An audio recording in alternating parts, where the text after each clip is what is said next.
আপনার প্রিয় তারকার লেটেস্ট আপডেট জানতে সাবস্ক্রাইব করুন আমাদের চ্যানেল আর বেল বাটন ক্লিক করতে ভুলবেন না।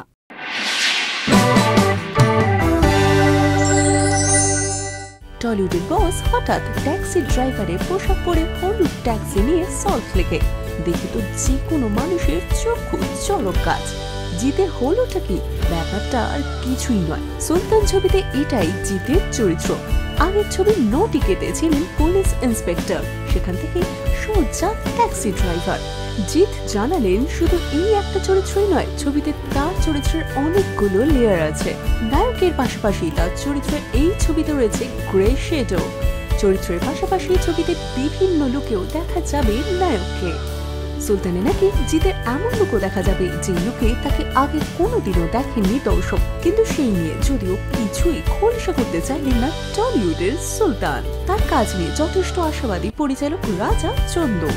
জিত এই ছবির জন্য প্রচন্ড পরিশ্রম করে নিজেকে তৈরি করেছেন বললেন পরিচালক। সুলতান দ্য সেভিয়ার সম্পূর্ণভাবে কমার্শিয়াল ছবি। ছবিতে যেমন অ্যাকশন আছে তেমনই রয়েছে ইমোশন। বয়স্ক মানুষেরা এই ছবি দেখে বেশি আনন্দ পাবেন বলে মনে করছে টিম সুলতান।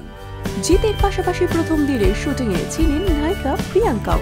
সদ্য মুক্তি পেয়েছে তার কায়া। সরঞ্জিৎ চক্রবর্তীর ক্রিস ক্রস গল্প অবলম্বনে বীরসা দাশগুপ্তের ছবিতে এরপর কাজ করার কথা রয়েছে তার। এর মধ্যে প্রথমবারের জন্য জিতের বিপরীতে সুলতান দ্য সেভিয়ারে দেখা যাবে তাকে।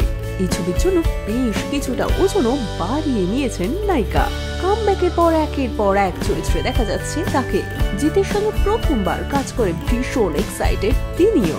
21শে ফেব্রুয়ারি ভাষা দিবসে শুরু হয়েছে সুলতানের শুটিং। টলিউডে সুলতানি সাম্রাজ্যের সূচনা কবে থেকে হয় সেটাই এখন দেখার।